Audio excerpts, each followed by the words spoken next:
Sabe, ontem eu estava fazendo uma palavra na igreja onde eu congrego, uma palavra inspirada por Deus. E eu estava ministrando ao povo a respeito da oração do Pai Nosso. E nós viemos refletindo a respeito desde o início, quando Jesus ele ensina aqueles homens a orar. E ele diz: Pai nosso que estás no céu, santificado seja o teu nome, venha a nós o teu reino, e seja feita a tua vontade. E nós chegamos a uma conclusão de que Deus ele ensina de maneira que é para nós entrarmos na presença dele em adoração, engrandecendo o nome dele, agradecendo pelas coisas que ele fez e as que ele há de fazer. E nós chegamos a um ponto que é onde ele diz: seja feita a tua vontade.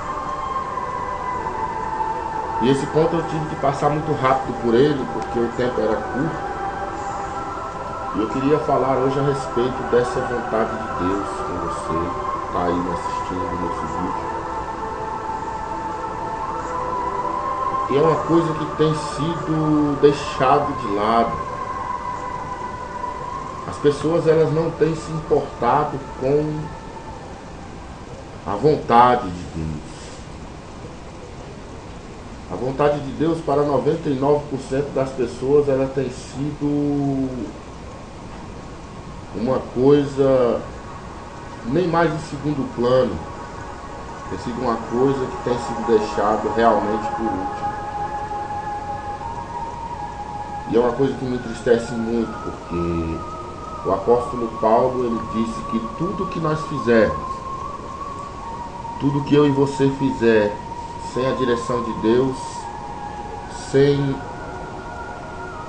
os propósitos e a vontade dele, sem a direção, sem os planos que foram traçados por ele, se nós tomarmos isso e fazermos com as nossas próprias mãos, não passa de lixo. É uma coisa que não vale a pena você ficar tentando. E eu estava falando a respeito de quando eu estava andando aqui por perto aqui de casa, indo ao mercado, indo ao colégio, buscar meus filhos ou indo à padaria. E o que nós temos muito hoje em dia, que para todo lugar que você vê tem igreja.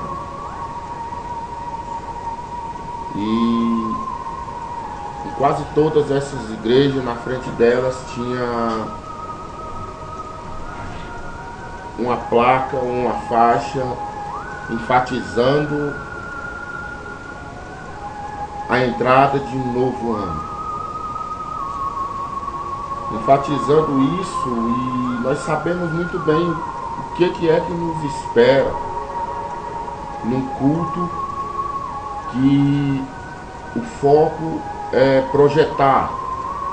Essa é a palavra que eu tenho visto nas maioria dessas faixas. Essa é a palavra, projetar ou projetando. Esse é o culto específico para projetar um ano que se aproxima, para nós virmos pedir a Deus que as coisas venham a melhorar em nossas vidas, que nós venhamos não ter enfermidades, que nós venhamos ter um emprego melhor, que nós venhamos conquistar um novo carro, ou aquele que não tem carro conquistar um. E não há nada de errado nisso. O próprio Jesus disse: eu sou o caminho. É a mim mesmo que vocês devem procurar, é a mim mesmo que vocês devem pedir, é a mim mesmo que vocês vão encontrar o descanso, vão encontrar paz, vão encontrar coisas que venham realizar os seus sonhos. Coisas materiais, coisas financeiras, coisas amorosas, sentimentais. Mas nós vemos as pessoas tratar esse assunto, principalmente nesse dia, de uma maneira desequilibrada, de uma maneira fanática, de uma maneira que chega às raias da ignorância,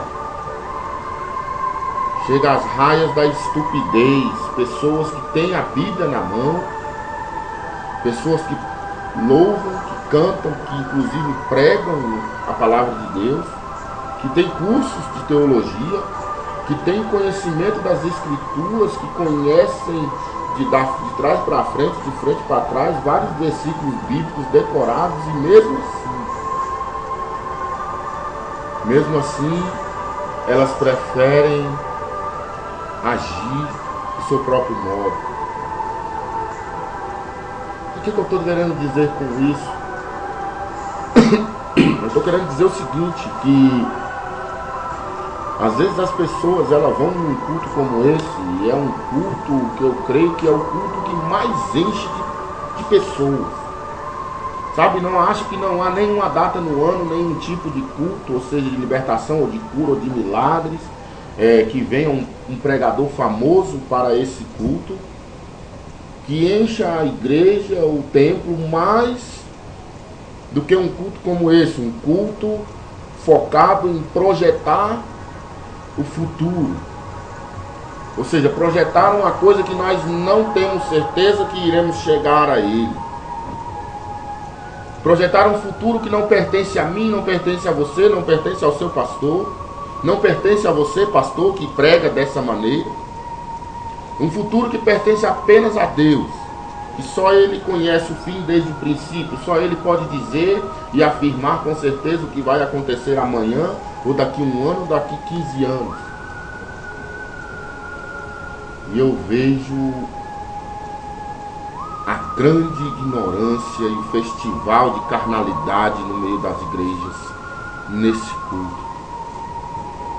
Um culto de maneira irracional, que as pessoas não querem saber da vontade de Deus.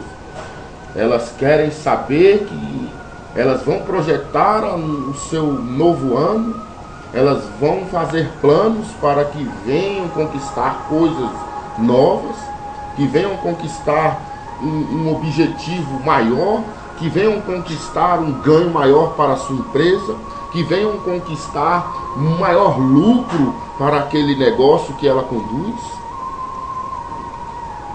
Mas elas não têm a capacidade de raciocinar e de pensar que Deus é quem está no controle da minha vida, que Deus é quem está no controle da sua vida, que está me vendo agora, e que Ele tem o controle de todo o universo, que Ele está no controle de tudo o que acontece, de tudo que possa vir a acontecer.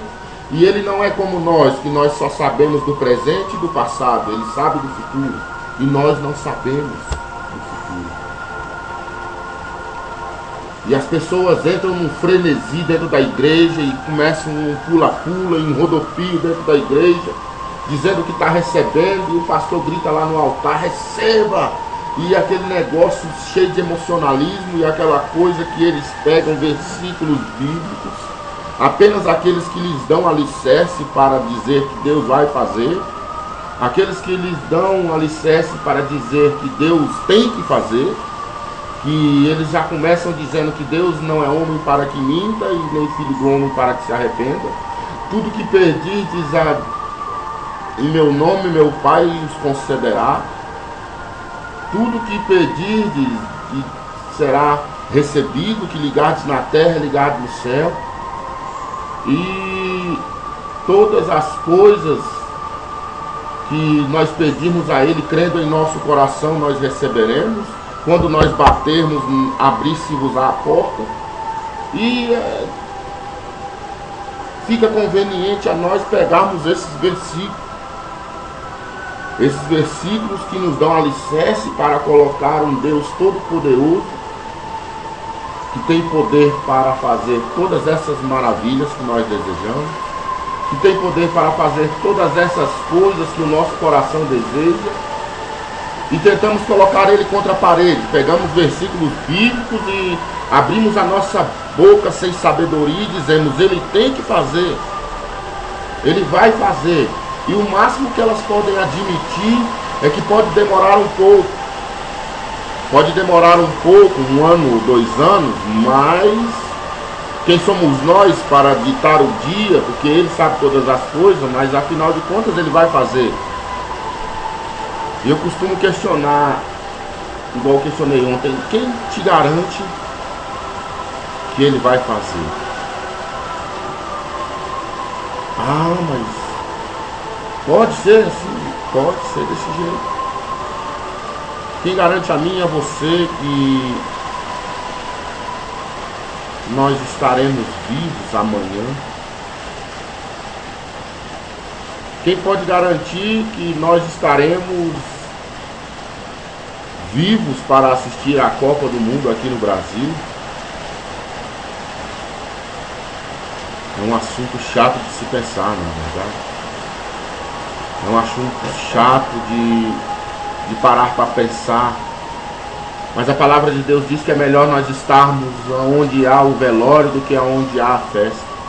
Porque onde há o velório, nós fomos para um velório e naquele velório aquela pessoa tiver morrido de um acidente de trânsito, por exemplo, você pode ter certeza que se você chegar lá e ver aquela pessoa dentro daquele caixão e por algum motivo ela teve algum corte na cara ou alguma coisa que venha desfigurar o rosto dela, e você saber que aquilo ali foi um acidente de trânsito, que ela se chocou contra um caminhão, você pode ter certeza que na sua volta para a sua casa você vai dirigir com mais cuidado, você vai sinalizar na hora de mudar de faixa, você vai sempre estar colocando o pé no freio, você vai ter mais cuidado, você vai ter mais atenção. Mas se você for numa festa, na festa você vai apenas cauterizar a sua mente, você vai apenas beber e bagunçar e sorrir, e brincar e contar piadas e histórias que não vão te edificar e não vão te fazer refletir. Por isso que é muito importante nós falarmos desse assunto. Que nós vemos pessoas às vezes escrever num papelzinho, às vezes até uma folha comprida, escreve ali, Deus eu quero isso, Deus eu quero aquilo, nesse novo ano eu quero aquilo outro, nesse novo ano eu quero a libertação de fulano, nesse novo ano eu quero a cura de Beltrano. Não há nada errado nisso, que Deus cura, Ele liberta, Ele salva, Ele prospera, Ele até enriquece uma pessoa se Ele quiser enriquecer, mas a palavra de Deus diz que se suas riquezas aumentarem, não coloque nelas o seu coração, e não é isso que tem acontecido. As pessoas, além das riquezas delas não aumentarem, entendeu? Elas já colocam o seu coração no pouco que elas já têm, na mixaria que elas têm, o carro velho que elas têm, um pouquíssimo que elas têm, elas já se fazem melhores do que as outras pessoas sem ser. Elas já pensam que são melhores do que o seu irmão que tem apenas uma bicicleta, ou às vezes não tem, às vezes ela tem um carro velho de 15 anos atrás, que ela às vezes vive empurrando no meio da rua e ela pensa que é melhor do que seu irmão que não tem nada. E vive o tempo inteiro na igreja e não perde uma oportunidade dessa. Não perde uma oportunidade dessa quando ela vê uma faixa projetando 2014. Às vezes na igreja dela não tem um culto como esse, que vai projetar um novo ano, 3 cultos, focando apenas nesse assunto, ou um culto que seja. Ela sai da igreja dela, se tiver culto na igreja dela, ela vai na igreja do outro, aonde está ali, projetando um ano novo, um ano diferente, aonde vai um grande pregador que vai fazer todo mundo saltitar de alegria, que vai fazer todas as pessoas que estão ali saírem dali com a certeza que o ano vai ser melhor. E nós vemos as pessoas sofrerem. Nós vemos o povo sofrer, e como o Senhor Jesus ele diz, coitado desse povo, eu tenho pena desse povo, que eles são ovelhas desgarradas que não tem pastor. A maioria das pessoas que frequentam a igreja, elas não têm um pastor de verdade.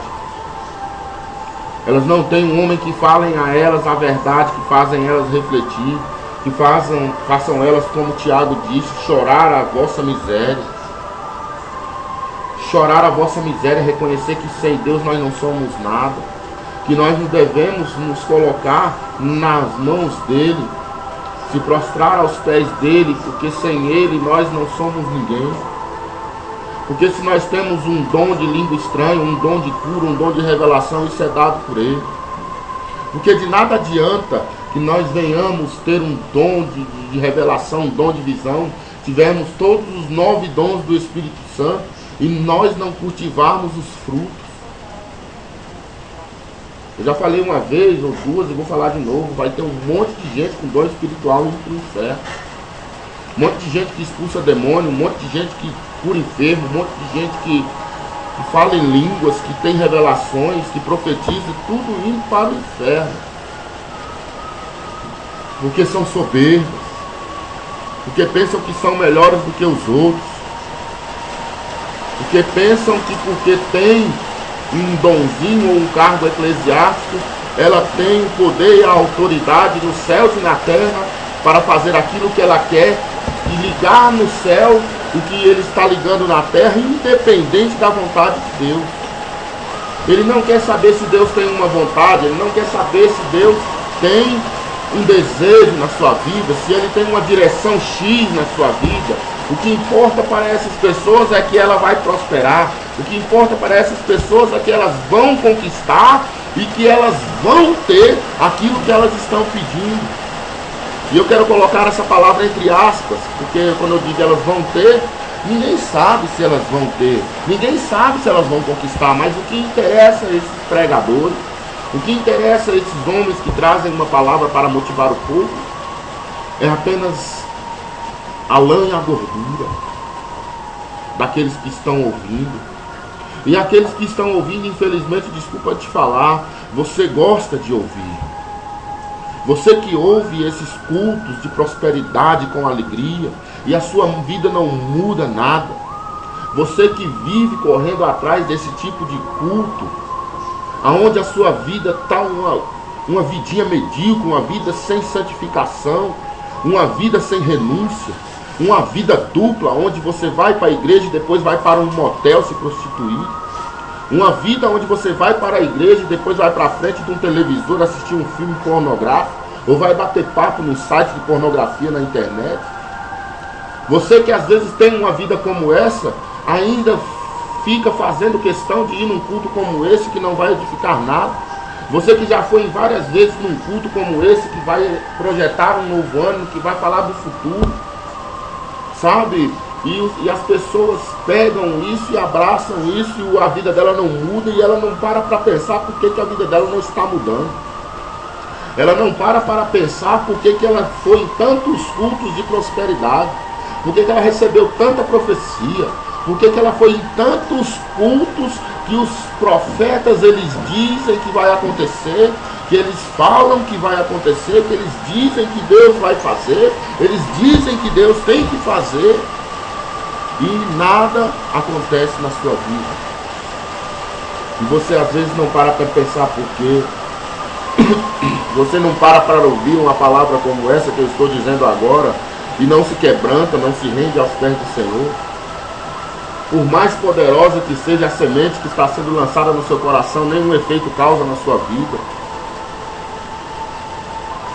Porque o seu coração está cheio de soberba, cheio de arrogância. Sabe, eu tenho dó, eu tenho pena dessas pessoas. Eu ergo as minhas mãos para o céu e dou glória a Deus quando eu vejo que uma pessoa ela está entrando no caminho da verdade, que ela está verdadeiramente atribuindo a Deus a autoridade. Eu fiz alguns planos no meu coração, agora há pouco, nesses dias, não deu certo eu realizá-los. Se você acha que eu fiquei chateado, você acha que eu fiquei com raiva? Não fiquei. O que importa é o que Deus quer para a minha vida, o que Ele quer, o que Ele projetou. As coisas, os desígnios de Deus, a Bíblia fala que o coração do homem, muitos planos estão no coração do homem. Muitos planos são feitos pelo coração do homem, mas os desígnios de Deus, a vontade de Deus, os planos de Deus, os projetos de Deus, são os que prevalecem na nossa vida.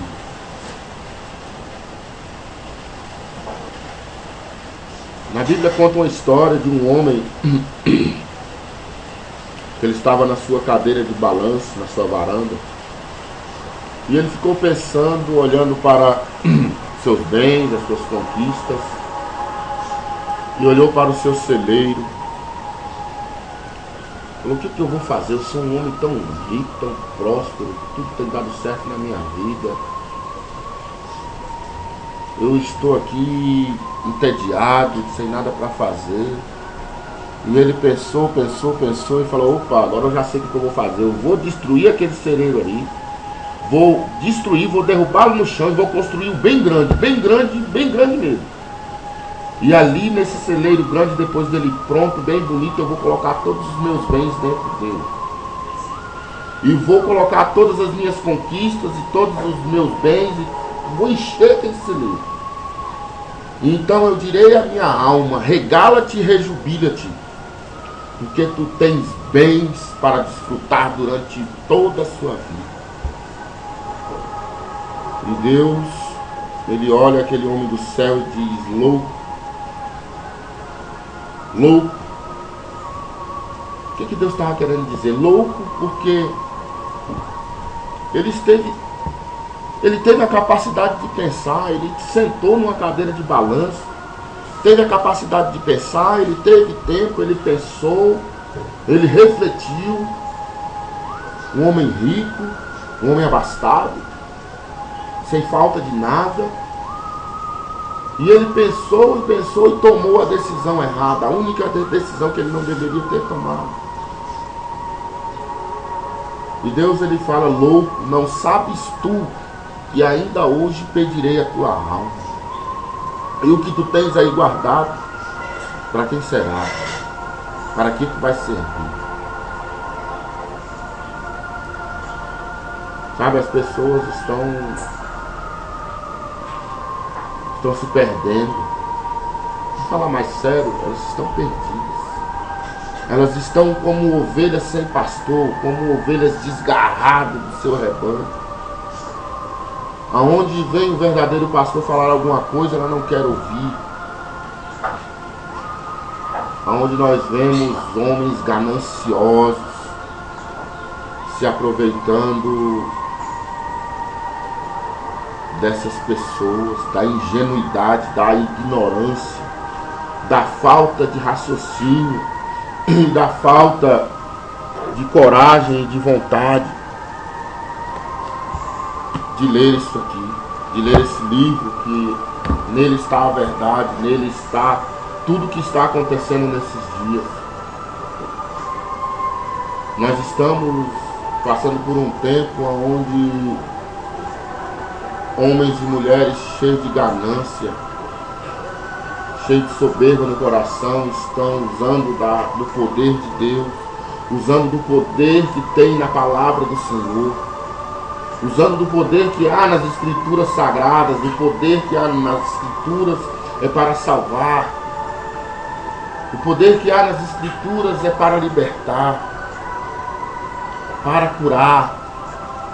O poder que há nas escrituras, ele serve para que nós venhamos enxergar a nossa miséria, o nosso estado de cegueira, o nosso estado de nudez. O poder que há nas escrituras, ele nos mostra o quanto nós somos pequenos diante de Deus. Esse poder nos mostra o quanto nós somos dependentes desse Deus, que nos ama, como Jesus, ele disse que nos amou de tal maneira, que o próprio Jesus, com toda a sua sabedoria, ele sendo Deus, ele não conseguiu achar uma palavra, uma frase que pudesse especificar, que pudesse abrir um leque e descortinar algo como o amor de Deus. Ele não conseguiu achar uma palavra correta, ele só disse que Deus amou o mundo de tal maneira que entregou o seu único filho para morrer em uma cruz e receber o pecado da raça humana. E as pessoas confundem essas coisas, elas usam todo esse poder, usam toda uma revelação de resgate da raça humana. Eles usam toda uma revelação onde está a reconciliação de Deus com o ser humano cheio de pecado. mergulhada em iniquidade como é a raça humana, e Deus ele enviou seu Filho para que viesse resgatar a raça humana das garras do inferno. E esses homens gananciosos, eles usam desse poder para se enriquecer cada vez mais, para enganar o povo ingênuo e medíocre, porque não leem as Escrituras e não pedem a Deus revelações. Eles preferem ouvir da boca desses homens aquilo que agrada a carne deles, aquilo que agrada o coração deles, mesmo eles sabendo que está errado, mesmo eles sabendo que está em pecado, mesmo eles sabendo que Deus não está se agradando da maneira que ele está agindo e está se comportando, mesmo eles sabendo que não renuncia a nada, mesmo eles sabendo que ainda é a mesma velha criatura corrompida, apenas com a Bíblia debaixo do braço e uma gravata enrolada no pescoço. Ele se nega a ouvir a verdade, e ele prefere ouvir homens e mulheres que trazem coisas que são agradáveis à carne. Eles preferem ouvir homens e mulheres que agradam a gregos e troianos. Eles não querem saber se aquela palavra está mentirosa, ou se aquela palavra é antibíblica, ou se aquilo é uma coisa completamente fora das Escrituras, mas eles querem saber que Deus ele é um Deus que tem poder e pode fazer. E eles dizem mais, ele tem que fazer. Deus ele não tem que fazer nada. E tem uns que ainda falam, se ele não fizer, a palavra dele é mentirosa. Não, a palavra dele não é mentirosa. Você que prega dessa maneira é que é mentiroso. É você que prega dessa maneira que não lê a Bíblia, que lê apenas as coisas que são interessantes a você, para que você pregue, para que venha trazer o povo, para que venha fazer o desafio, para que venha lançar os votos. Você se interessa apenas nessas palavras, como eu disse aqui no começo. Aí eu não sei se você é ignorante o suficiente para pensar que tudo que é ligado na terra é ligado no céu, independente da vontade de Deus. Porque se você pensa dessa maneira, qualquer hora dessa você vai ligar na terra o perdão de Satanás.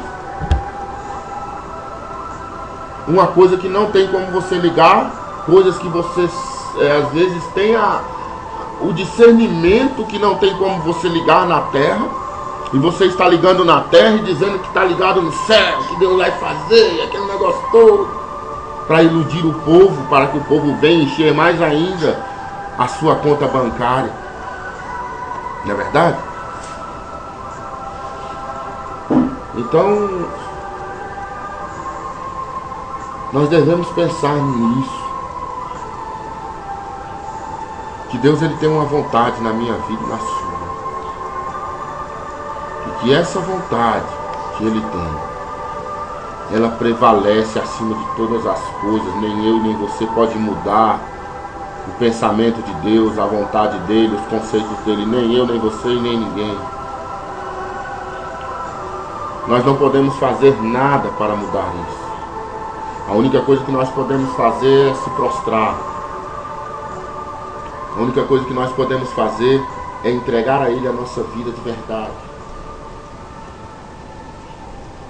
E dar a Ele todo o controle de nossa vida. Entregar a Ele o controle de nossas vidas, para que Ele venha nos moldar, para que Ele venha trazer até nossos corações a verdade. Sabe com o que eu e você devemos nos preocupar? Não é com o novo ano que vai vir. Porque uma página de um calendário que vira não muda em nada na minha vida e na sua. O que nós devemos nos preocupar de verdade é se nós morrermos amanhã, nós estamos preparados para se encontrar com Deus. Se nós vamos poder chegar diante dele e falar para ele que fez a sua tarefa, combateu um bom combate, guardou a fé, cumpriu a carreira, e abrir a sua mão e colocar a coroa da vida em sua cabeça, e se assentar com ele no trono dele, como ele se assentou com seu Pai, e ser feito coluna no templo de Deus, e ter um novo nome escrito numa pedra branca que só ele sabe e quem recebe também sabe. e jamais padecer o dano da segunda morte. Mas será que nós estamos prontos? Se acontecer alguma coisa na minha vida e na sua? Quantas pessoas você já conversou por aí, fez planos e até pensou em colocar essa pessoa ali misturada e junto no seu plano ali, de repente você vai sozinho porque aquela pessoa não está mais entre você, ela morreu. É uma coisa que nós devemos pensar. Nós somos cristãos ou somos apenas fantoches nas mãos desses homens que falam mentiras em cima dos altares e a gente tem que acreditar em tudo que eles falam? Nós temos a Bíblia Sagrada nas nossas mãos, debaixo dos nossos olhos. Nós temos inteligência e sabedoria. Nós não somos orangotangos, macacos, que não sabemos raciocinar, que somos levados por qualquer vento de doutrina. Nós não podemos ser levados. O apóstolo Paulo, ele gastou 90% dos seus escritos doutrinando a igreja, ensinando a igreja como se comportar, a como ter um relacionamento com esse Deus que é santo, santo, santo, que não aceita aquele que é profano, que não aceita aquilo que é amargo, que não aceita aquilo que é trevas, que ele é luz, ele é doce e ele é santo. E nós devemos pensar nisso, refletir sobre isso e começar assim um novo ano, buscando a santificação, buscando fazer a vontade de Deus. E quem sabe no fim do ano a sua vida não seja a mesma que era no começo. Principalmente para você que entra ano e sai ano e sua vida não muda nada, não melhora nada, ao invés de melhorar, piora. Principalmente você que tem muito tempo, que vai nesses modismos, nessas festinhas aí de fim de ano, para projetar um ano diferente. Seu ano não muda nada, é a mesma coisa, às vezes até pior, acontece mais tragédias ainda na sua vida. Até quando você vai ficar nessa? Até quando você vai ficar pensando em mudar? Talvez essa seja a hora da mudança. Que Deus abençoe sua vida, coloque essa palavra no seu coração.